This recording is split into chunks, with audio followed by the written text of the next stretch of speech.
हर रोज एक नई कहानी देखने के लिए चैनल को सब्सक्राइब करें और बेल आइकन दबाना ना भूलें। रूही दिल्ली शहर की रहने वाली एक बहुत ही बिंदास और हंसमुख लड़की थी और पेशे से चाइल्ड स्पेशलिस्ट भी थी। वो जहाँ भी जाती सबको खुश कर दिया करती। साथ ही वो अपनी फैमिली की एक लौती बेटी थी। रूही को शादी में कोई इंटरेस्ट नहीं था। वो अपनी जॉब और अपनी लाइफ में बहुत खुश थी। उसकी इस बात से उसके घर वालों को बहुत परेशानी थी। एक दिन वो हॉस्पिटल जाने के लिए तैयार हो रही होती है, तभी उसकी माँ भावना उसके कमरे में आकर बोलती है, कब तक बच्चों के पीछे अपनी जिंदगी ऐसे ही गुजारेगी बेटा? अपनी शादी के बारे में भी सोच ले, ऐसा कब तक चलेगा? माँ, बच्चों का ख्याल रखना मेरी जॉब है जो मुझे बहुत अच्छा लगता है। और रही बात शादी की, तो मुझे शादी में कोई इंटरेस्ट नहीं है। तो क्या पूरी जिंदगी ऐसे ही हमारे घर में पड़ी रहेगी? तू सुन रही है मैं क्या बोल रही हूँ? अरे जिंदगी ऐसे अकेले नहीं बीतती बेटा, साथी का होना जरूरी है। और तू कितना कुछ कर ले, मैं भी तेरी माँ हूँ। शादी तो मैं करवा कर ही रहूंगी तेरी। अब जबरदस्ती करोगी क्या माँ मुझसे? हाँ, वरना तू ऐसे कवारी ही बुढ़ी हो जाएगी। अच्छा ठीक है, आप लड़का पसंद कर लो। आप जिससे कहेंगी मैं उससे शादी कर लूंगी। हाल फिलहाल मैं लेट हो रही हूँ, हॉस्पिटल जाना है। रूही अपनी माँ को समझाकर हॉस्पिटल चली जाती है। कुछ टाइम बाद शाम को जब वो हॉस्पिटल से घर आती है, तो जिसके कुछ देर बाद सभी लोग साथ बैठकर खाना खा रहे होते हैं, तभी उसकी माँ भावना बोलती है, आज ही तूने शादी के लिए हाँ करी और आज ही एक बड़ा अच्छे लड़के का रिश्ता आया था। मैंने तो झट से हाँ बोल दी। बेटा तू कहे तो कल उन्हें बुला लूं। जब सब कुछ पहले ही कर लिया तो मुझसे क्या पूछ रही हो? करो जो आपको करना है, जो आपको सही लगे। अगले दिन सुबह सुबह अंश नाम का लड़का अपनी माँ अर्चना के साथ रूही को देखने उसके घर आता है और रूही अर्चना और अंश दोनों को ही बहुत पसंद आती है और दोनों परिवार वालों की रजामंदी से दोनों की शादी फिक्स हो जाती है। कुछ दिन बाद तय किए हुए मुहूर्त पर दोनों की शादी होती है। ऐसे ही कुछ दिन और बीत जाते हैं। तभी एक दिन सुबह सुबह तैयार होकर रूही किचन में आती है और अपनी जेठानी नीतू से पूछती है, दीदी ये हमारे घर में इतना सन्नाटा क्यों छाया रहता है? हमेशा सब लोग मशीन की तरह बस काम में ही लगे रहते हैं, कोई किसी से कुछ बोलता ही नहीं है। और ये हमारी सासू माँ, ये तो अलग ही आइटम है। माना कि गर्मी का मौसम है तो गर्मी होगी और सबको गर्मी लगती भी है, लेकिन मुझे तो लगता है कि सासू माँ को कुछ ज्यादा ही गर्मी लगती है। ऊपर से उनका मत्था भी सारा दिन गर्म रहता है। पूरे घर में चलता फिरता हीटर बन के घूमती है। तुम्हें अभी यहाँ आए हुए कुछ ही दिन हुए हैं, थोड़े दिन रुक जाओ, सब समझ आ जाएगा। और रही सासू माँ की बात, तो हाँ उनको कुछ ज्यादा ही गर्मी लगती है। तो आपने उनसे कभी कुछ बोला क्यों नहीं दीदी? ना बाबा ना, मुझे तो डर लगता है सासू माँ से। कौन जाए उनसे बोलने, वो अपने बेटों से जल्दी नहीं बोलती, तो हमसे क्या बोलेंगी। रूही और नीतू का स्वभाव लगभग मिलता जुलता ही था, लेकिन उनके घर के तौर तरीके, उनके स्वभाव बहुत अलग थे। दोनों एक साथ मिलकर रहती थी, साथ ही सारे घर का काम करती थी। और रूही जब हॉस्पिटल चली जाती तो उसकी जेठानी नीतू रूही के हिस्से का काम भी खुद ही कर लिया करती। ऐसे ही कुछ दिन बीत जाते हैं और अचानक एक रात नीतू किचन में खाना बनाते टाइम रूही को बुलाकर बोलती है, रूही तुम जाकर माँ जी को खाने के लिए बुला लाओ, मैं तब तक खाना लगा देती हूँ। जी दीदी अभी जाती हूँ। इतना कहकर रूही जब अपनी सास के कमरे में जाती है तो देखती है कि उसकी सास एसी चालू करके अपने माथे पर ठंडे पानी की पट्टियां रख रही है, जिसे देखकर वो बहुत हंसती है और थोड़ी देर देखने के बाद कमरे के अंदर जाकर बोलती है, माँ जी खाना तैयार है, दीदी बुला रही है, चलिए खाना खा लीजिए। तो इसमें दांत दिखाने की क्या जरूरत है, सीधे सीधे बोल दे। माँ जी दांत दिखाने और खुश रहने से सेहत अच्छी रहती है। आप भी थोड़ा हंस लिया करो, क्या हीटर की तरह तपती रहती है। वैसे आपसे एक बात पूछूं माँ जी? ऐसे बात करते हैं अपनी सास से? तमीज तो तुझे है ही नहीं। बोल क्या पूछना है, लेकिन बिना दांत दिखाए। जब देखो हंसती रहती है, पागल हो जाएगी एक दिन। माँ जी हंसने से कोई पागल नहीं होता, पर आपको तो क्या ही समझ आएगा। खैर छोड़िए, मैं तो हूँ ही ऐसी। आप बताइए कि आप ये कर क्या रही थी? कुछ नहीं, मुझे गर्मी लग रही है और गर्मी में सर दर्द बहुत हो रहा है, इसलिए ठंडे पानी की पट्टी रख रखी है। एसी चालू करके? माँ जी, ऐसा करने से बॉडी का टेम्परेचर असंतुलित हो सकता है और ज्यादा देर तक एक ही जगह पर बर्फ का इस्तेमाल करने से नसें ब्लॉक हो सकती हैं। तेरी डॉक्टरगिरी खत्म हो गई हो तो मेरा खाना कमरे में ही भिजवा दे, बहुत गर्मी है, मैं नीचे नहीं आऊंगी। ये सुनकर रूही चुपचाप अपनी सास के लिए खाना लाकर उसके कमरे में रखकर वापस नीचे चली जाती है और फिर सभी लोग एक साथ खाना खाकर अपने अपने कमरे में सोने के लिए चले जाते हैं। अचानक आधी रात को रूही की आंखें खुल जाती है और वो पानी लेने किचन में जाती है तो देखती है कि फ्रिज खुला हुआ है और उसके आगे कोई औरत खड़ी है, जिसे देखकर वो जोर से चिल्लाती है और उसकी आवाज सुनकर अंश भागते हुए वहाँ आता है और लाइट जलाकर कहता है, क्या हुआ तुम्हें? तुम चिल्ला क्यों रही हो? तुम्हें दिखाई नहीं दे रहा क्या? फ्रिज के पास कोई औरत खड़ी है। लगता है तुम नींद में हो। वो कोई औरत नहीं, मेरी माँ है।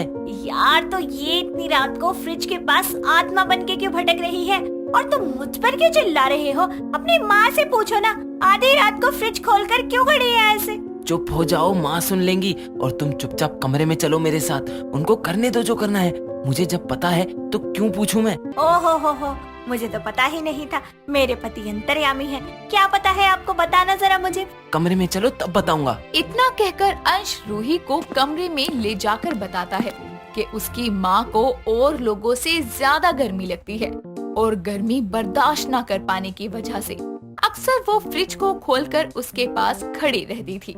साथ ही ज्यादा गर्मी लगने के कारण उसका स्वभाव भी बहुत गुस्सैल हो गया था। ये सब सुनने के बाद रूही बोलती है, सॉरी अगर बुरा लगे तो। पहले तो मुझे लगता था कि सिर्फ तुम्हारी माँ ही पागल है, लेकिन अब मुझे पता चल गया कि तुम सारे घर वाले ही पागल हो। तुम मेरे घर वालों को पागल बोल रही हो? This is not right. हाँ, बोल रही हूँ। बीवी या बहू बनकर नहीं, बल्कि एक डॉक्टर होने के नाते बोल रही हूँ। क्यों आप लोग पढ़े लिखे होने के बावजूद भी इतने लापरवाह हैं और माँ जी की प्रॉब्लम को छोटा समझकर उसे इग्नोर कर रहे हैं। जरूरत से ज्यादा गर्मी हमारे शरीर में टाइफाइड, थायराइड और न जाने कितनी ही जानलेवा बीमारियों को हमारे शरीर में पनह देती है। अगर समय पर इनका इलाज ना करवाया जाए तो इससे हमारी जान को भी खतरा हो सकता है, क्योंकि अगर हम अंदर से हेल्दी नहीं रहेंगे तो हम खुश भी नहीं रह सकते। बात तो तुम सही कह रही हो। मैं कल ही माँ से बात करता हूँ। आज लग रहा है कि मेरी बीवी डॉक्टर है। अच्छा जी, लगना क्या है, मैं तो हूँ ही डॉक्टर। अगली सुबह अंश अपने माँ के कमरे में जाता है और उन्हें हॉस्पिटल ले जाकर कुछ टेस्ट करवाने की बात करता है, लेकिन अर्चना उसकी बात नहीं सुनती। फिर इस तरह रोज अंश के बार बार कहने पर अर्चना अपने सारे टेस्ट करवा लेती है और उसकी रिपोर्ट से पता चलता है कि उसे थायराइड है, जिसकी वजह से उसको इतनी गर्मी लगती है। उसके बाद वो एक अच्छे डॉक्टर से कंसल्ट करके मेडिसिन स्टार्ट करती है और कुछ टाइम बाद उसका थायराइड नॉर्मल हो जाता है और उसे गर्मी लगना भी कम हो जाती है और उसे अपनी प्रॉब्लम से छुटकारा मिल जाता है। अरे तेरे इन आंसुओं से मुझे कोई फर्क नहीं पड़ता। सौदा किया है मैंने तेरा, मुंह मांगी कीमत दी है। अरे कितने वक्त से इंतजार किया है इस पल का। तेरे आंसुओं में बहकर मैं तुझे छोड़ने वाला नहीं हूँ। आखिर एक औरत का सौदा करने वाला घटिया इंसान कौन है? मैं कोई सामान नहीं हूँ जिसकी कीमत लगाकर सौदा कर लिया। आखिर एक औरत का सौदा करने जैसा घिनौना काम कौन कर सकता है? आइए जानने के लिए कहानी को विस्तार से जानते हैं। आकाश अपनी बाइक से रोज की तरह ऑफिस जा रहा था। तभी अचानक एक लड़की सामने आ जाने की वजह से उसको जोर से ब्रेक मारनी पड़ती है, जिस कारण वो संतुलन खोकर गिर पड़ता है। ये देखकर वो लड़की जल्दी से उसके पास आकर उसे संभालती हुई बोलती है, आप ठीक हैं? आपको लगी तो नहीं? आकाश उस लड़की को इतने प्यार से देखकर उसके खूबसूरत से चेहरे को निहारता हुआ बोलता है, लगी है ना दिल पर? क्या मतलब? मतलब कुछ नहीं, मैं ठीक हूँ। क्या आप मुझे उठाने में मदद कर सकती हैं? कामना आकाश को उठाकर सड़क के किनारे बने बेंच पर बैठा देती है। साथ ही अपने ऐसे अचानक सामने आने पर वो उससे माफी भी मांगती है। ये मुलाकात तो यहीं खत्म होती है, लेकिन उस दिन के बाद से जाने अनजाने में दोनों अक्सर कहीं न कहीं टकरा जाया करते थे, जिसके चलते दोनों के बीच प्यार की शुरुआत हो गई। और एक शाम आकाश अच्छे से रेस्टोरेंट में कामना को बुलाकर अपने घुटनों के बल बैठकर उससे बोलता है, कामना, तुमसे मिलने के बाद मेरी जिंदगी में कोई कामना अधूरी नहीं बची, इसीलिए अब मैं तुमको हमेशा के लिए अपनी जिंदगी की गाड़ी में परमानेंट सवारी बनाना चाहता हूँ। सच में आकाश, लेकिन मैं एक अकेली लड़की हूँ, मेरे आगे पीछे कोई नहीं है, क्या फिर भी मैं तुम्हें स्वीकार हूँ? मैंने तुमसे प्यार किया है, जिंदगी भर तुमको अपने पास रखना चाहता हूँ, एक बार हाँ तो करो, क्योंकि तुम बहुत कीमती हो मेरे लिए। आकाश के प्रपोजल को एक्सेप्ट करके कामना उसके साथ मंदिर में शादी कर लेती है और आकाश उसको अपने घर लेकर आता है, जहाँ वो अकेला रहता था। अपने ससुराल में आकर कामना बोलती है, देखिएगा आकाश, इस घर को ना स्वर्ग बना देंगे हम।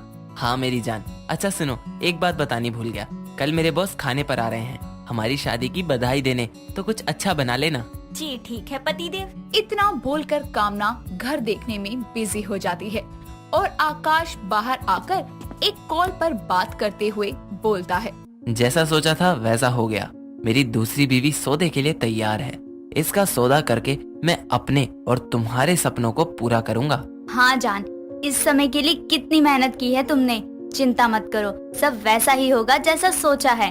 आकाश फोन पर बातें कर ही रहा होता है कि तभी पीछे से कामना एक फोटो को अपने साथ लेकर आती है, जिसमें आकाश एक और लड़की के साथ होता है।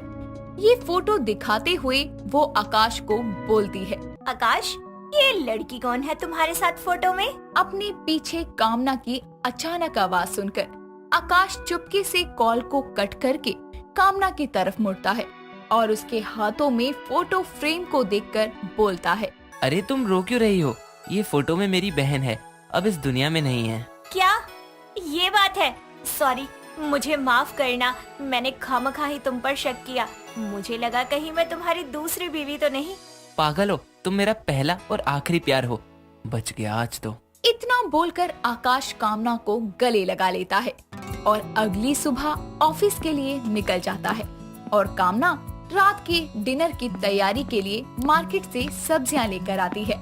शाम होने पर डोर बेल बजती है। कामना खूबसूरत सी साड़ी पहनकर दरवाजा खोलती है तो सामने आकाश के साथ उसका बॉस राघव होता है, जो कामना को ऊपर से नीचे तक निहारने के बाद बोलता है, अरे वाह आकाश, तुम्हारे हाथ तो खजाना लगा है, तुम्हारी पत्नी इतनी खूबसूरत होगी, मैंने सोचा नहीं था। सर, अब किस्मत किस्मत की बात है। कामना को उसकी बातें अजीब लगती है, लेकिन वो उनको नजरअंदाज करके उसका स्वागत करती है और चाय पीने के कुछ देर बाद बोलती है, खाना तैयार है, आप दोनों चलिए खाने। सर आप चलिए, मैं कुछ सामान लेकर आता हूँ। कामना, सर को खाना लगाओ, मैं आता हूँ। आकाश इतना बोलकर चला जाता है, लेकिन कामना को उसके बॉस राघव का बर्ताव थोड़ा अजीब लगता है। फिर भी वो उनको टेबल पर बैठाकर खाना परोसती है। तभी राघव कामना का हाथ पकड़कर कहता है, तुम्हारे हाथ कितने मुलायम हैं, खाने की जगह इनको खा लूं। कामना अपना हाथ छुड़वाते हुए उसे एक थप्पड़ मारकर बोलती है, आपकी हिम्मत कैसे हुई मुझे छूने की? अपनी हद में रहिए, आप आकाश के बॉस हैं, मेरे नहीं, समझ गए? खाने की टेबल से उठकर कामना को एक जोरदार थप्पड़ मारते हुए राघव बोलता है, अब से मैं तुम्हारा भी बॉस हूँ, गुलाम हो तुम मेरी, समझी? आंखों में आंसू लिए कामना बोलती है, ये क्या बकवास कर रहे हैं आप? इसी वक्त मेरे घर से निकल जाइए। अरे तेरे इन आंसू से मुझे कोई फर्क नहीं पड़ता, सौदा किया है मैंने तेरा, मुंह मांगी कीमत दी है और ना जाने कितने वक्त से इंतजार किया है इस पल का। तेरे आंसू में बहकर मैं तुझे छोड़ने वाला नहीं हूँ। और क्या कहा, चला जाऊं? अरे जाने नहीं, लेने आया हूँ अपने सौदे की हुई चीज को। मैं कोई सामान नहीं हूँ जिसकी कीमत लगाकर सौदा कर लिया, और आखिर मेरा सौदा करने का हक तुम्हें दिया किसने? आकाश ने, उसने तुमसे शादी ही तुम्हारा सौदा करने के लिए करी है। उसकी दूसरी बीवी हो तुम, उसने अपनी दूसरी बीवी का सौदा किया है मुझसे। दूसरी बीवी? नहीं, ये झूठ है। मैं उसकी दूसरी बीवी नहीं हूँ। कामना के इतना बोलते ही एक आवाज आती है। यही सच है, तुम आकाश की दूसरी बीवी हो, क्योंकि पहली मैं हूँ। कामना जैसे ही पीछे मुड़ती है तो उसके सामने वही लड़की होती है जो आकाश के साथ फोटो में थी। उसको आकाश के साथ देखकर कामना बोलती है, ये तो तुम्हारी बहन है ना आकाश, तुमने मुझे बताया था। गलत बताया था, ये मेरी पत्नी है, पहली पत्नी, जिससे मैं बहुत प्यार करता हूँ, हद से ज्यादा। इतना बड़ा धोखा, झूठ। अरे अगर तुम्हारी पहले से बीवी थी तो मुझे दूसरी बीवी क्यों बनाया? क्योंकि मुझे तुम्हारा सौदा करना था। मेरे बॉस ने मेरे सामने प्रमोशन की एक शर्त रखी कि मैं उनको अपनी बीवी सौंपूं एक रात के लिए। लेकिन आशिका से मैं बहुत प्यार करता था, पर मुझे प्रमोशन भी चाहिए था, तो मैंने उनको इंतजार करने के लिए बोला। और फिर हमने इस प्रॉब्लम का ये सोल्यूशन निकाला कि बॉस को तो बीवी चाहिए, पहली हो या दूसरी कोई फर्क नहीं पड़ता, इसलिए हमने तुम्हें चुना। तुम्हें क्या लगा उस दिन बाइक वाली मुलाकात अनजाने में हुई थी? अरे वो सब मेरा और आशिका का सोचा समझा प्लान था, एक ऐसी खूबसूरत लड़की को फंसाना जिसके आगे पीछे कोई नहीं है। अब तुमको मजबूरन मेरी बात माननी ही पड़ेगी। देखो सब कुछ आराम से हो जाएगा, तुम ये सौदा मंजूर कर लो, मैं तुमको यहाँ रहने की जगह दूंगा। कामना आकाश की इस बात पर उसको एक जोरदार थप्पड़ लगाते हुए कहती है, तुम जैसे नामर्द इंसान के लिए मैं अपनी जिंदगी का, अपनी फीलिंग्स का सौदा कर दूं? अरे शादी जैसे पवित्र बंधन को तुमने एक सौदे के लिए इस्तेमाल किया। छी, कितने बुज़दिल हो तुम। तुम्हारी इतनी हिम्मत, मुझे थप्पड़ मारा? तुम्हारी औकात तो मैं दिखाता हूँ। आकाश कामना को राघव के कदमों में धक्का देते हुए बोलता है, पकड़िए आप इसको, सौदे के मुताबिक मैं आपको अपनी बीवी दूंगा और आप मुझे प्रमोशन लेटर। डोंट वरी, कल तक मिल जाएगा। चलें बेबी? राघव के इतना बोलते ही उसकी बात का जवाब देते हुए एक आवाज आती है, चलेंगे बेबी, लेकिन कमरे में नहीं, पुलिस स्टेशन में। वहाँ राघव की पत्नी सुमन पुलिस को लेकर आई थी और कामना को नीचे से उठाते हुए कहती है, सुन लिया होगा इंस्पेक्टर साहब आपने, मेरा ये घटिया पति दूसरों की बीवियों का सौदा करता है। कितने समय से मुझे इसी सबूत की तलाश थी। अरे घटिया आदमी, औरतें घर की लक्ष्मी होती है, कोई बाजार में खरीदी वस्तु नहीं जिसे खरीदा और बेचा जा सकता है। इंस्पेक्टर साहब ले जाओ इन तीनों को। नहीं सुमन, माफ कर दो प्लीज। पुलिस राघव और आकाश और आशिका को ले जाती है और मानव तस्करी करने के जुर्म में कड़ी सजा देती है। सुमन सही वक्त पर आकर कामना का सौदा होने से रोक लेती है, जिसके बाद कामना को इस सदमे से उभरकर अपनी जिंदगी दोबारा से जीने में समय लगता है। दोस्तों, अगर आपको ये कहानी पसंद आई तो इसे लाइक करें, शेयर करें और कमेंट करके बताएं कि कहानी में आपको सबसे अच्छा क्या लगा।